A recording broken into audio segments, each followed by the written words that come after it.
Hi everybody, this is Karen with Spiritual Intuitions. I'm here for a read for the general collective today, and I was guided to go through the books, not the cards. So it's the same cards that I use, but I'm using the books instead of the cards to select randomly what the message is. So Spirit, please guide me. And it says moon cycles, Archangel Haniel. Notice below, notice how the moon affects your energy and manifestation, and capitalize upon the cycles. The full moon is perfect time to release anything that you're done with. The new moon is the time to focus on manifesting desires and intentions. And the evening before the full moon is an optimal time for healing and for recharging healing instruments such as crystals and oils. Spend time looking at the moon and notice how you feel in relationship to its cycles. As you discover the moon's connection with your vitality and moods, you'll be more in touch with the divine magic. Gotta move the smoke out of my way. It is bothering me. So I'm out here with my crystals, charging them, cleansing them. These are quartz. This is quartz. And it's an ally for me. I also have my ruins out here in the sunlight. This one that I just pulled randomly is, I call it baked bread.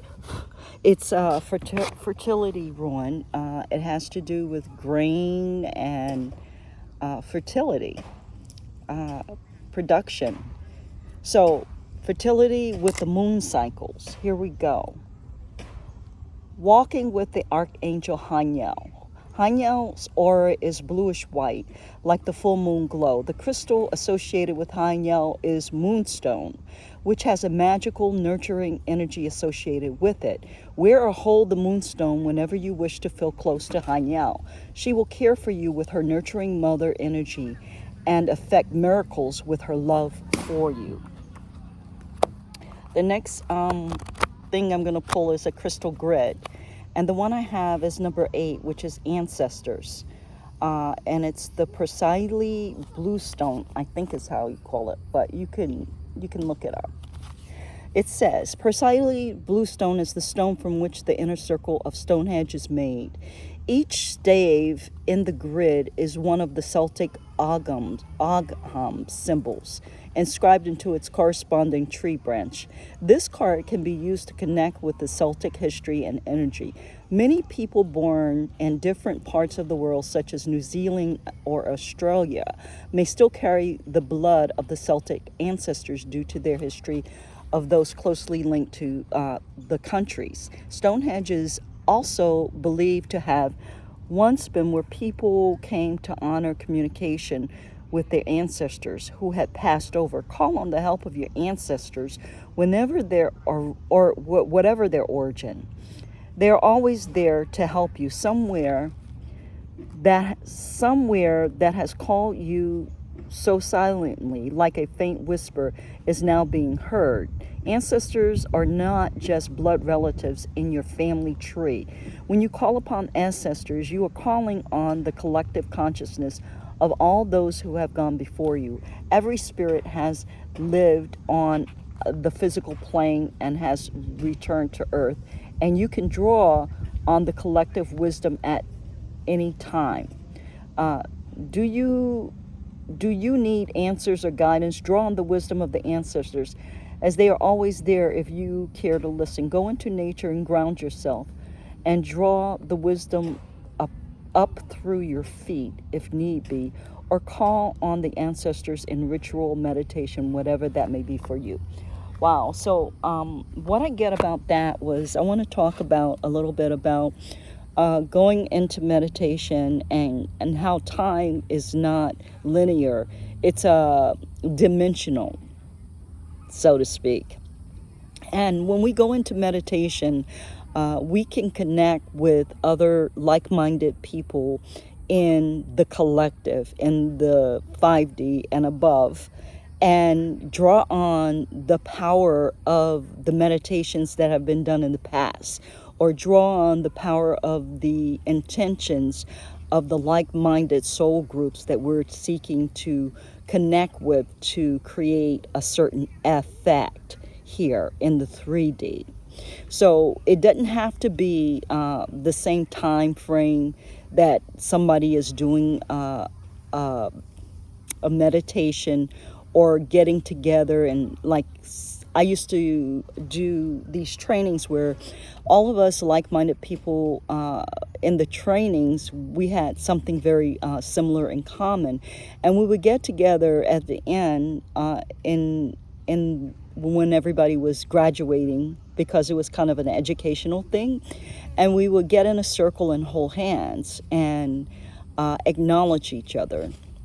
Well, that experience I can call up in meditation at any point in time. It doesn't have to mean because it's in the past, in my mind, that is in the past. No, it's still present. I just have to recognize it and call upon it. And that's all you need to do. If there's a experience that was highly motivational to you, or time that was highly inspirational or helpful to you, you can call on that. When you do your meditations, you can see yourself and call that energy up so that it could assist you in whatever it is that you're up to at this point. It's not just a one-off flies using sage. Excuse me. Somebody's spying here. Get away. Okay. So, yeah. And during the cycles of the moon is a perfect time to do a meditation and to call upon your manifestation powers and call upon your allies to help you with whatever it is that you want to fertilize, so to speak. Whatever it is you want to bring forth and nurture. Okay, so the next book I'm going to use is Kepper, and I'm drawn to Family Room. Mid-morning coffee is served in bourgeoisie drawing room. True to Victorian style, the drawing room in better houses was off the former parlor and was a place to withdraw to for entertaining close friends and family. Society visits would have been kept in the formal parlor. So we know we're now in a welcoming and supportive space where secrets and personal matters may be shared. Literally, it's a room and stands for all the private or enclosed spaces such as living room, hotel rooms, offices with doors.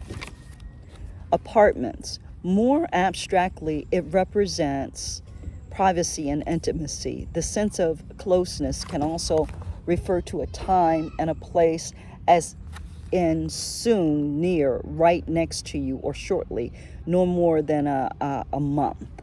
This card signifies personal spaces such as your home, apartment, motel room, or office. Close to the significator, it says hold fast to the present now. This card describes everything that is very close, whether temporal or spatial. It is also a card that indicates your home privacy in all rooms and apartments. You can retreat into a privacy without being introverted. The previous card may be where you live, also your residence or your postal address, but this card is your space, your taste, your ambience, your true home. So if we're looking at manifesting with the moon and using metaphysical meditations to go to our sacred spaces, is what I'm hearing. Sacred spaces that may not be on the 3D, but they're in the 5D and above.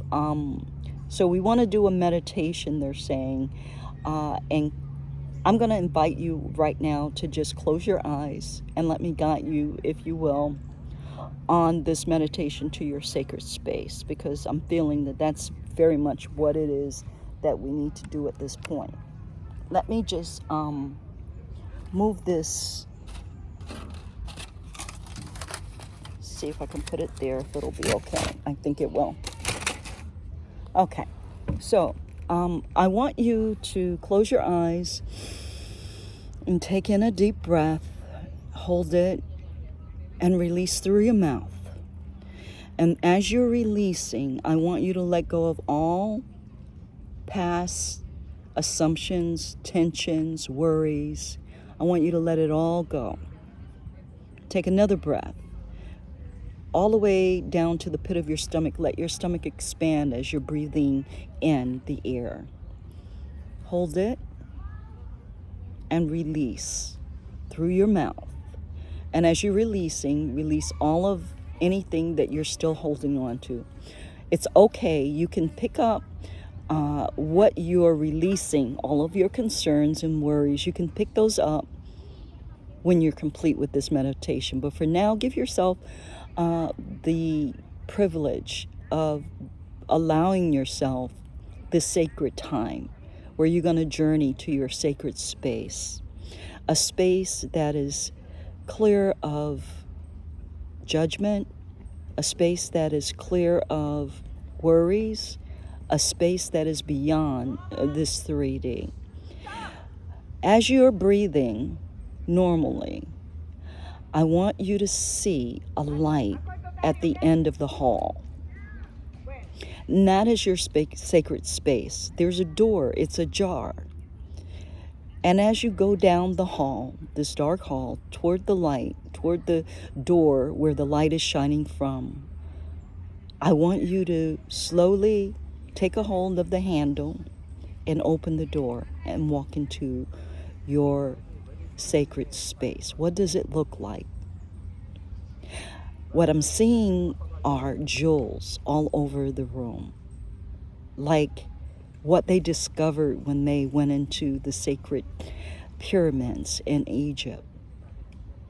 Jewels and mysteries, jewels and gifts, shiny and bright and beautiful.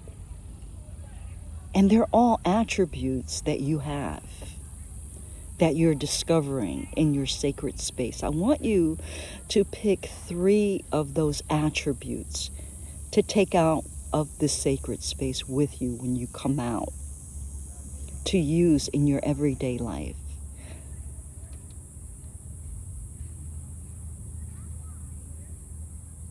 Take your time.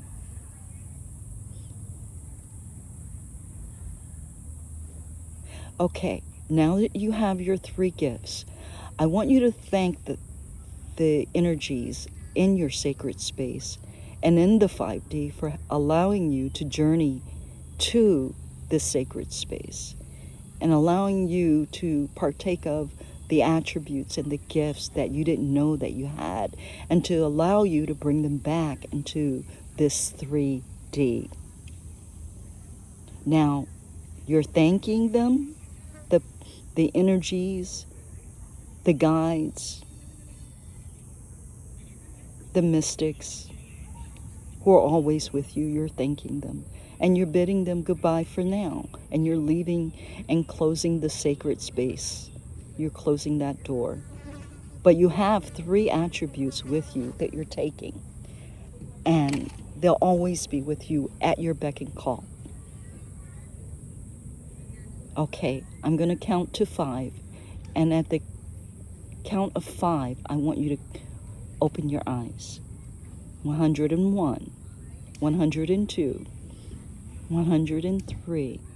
You're coming back into this reality. 104, 105. Your eyes open. Now, what I would recommend you do is do a journal about your journey to your sacred space and what you brought back. And as the time goes on within the month, I want you to do a meditation around the attributes that you brought out and how best you can use them to serve yourself and humanity. I'd like to thank you for joining me today. I hope this was useful to you.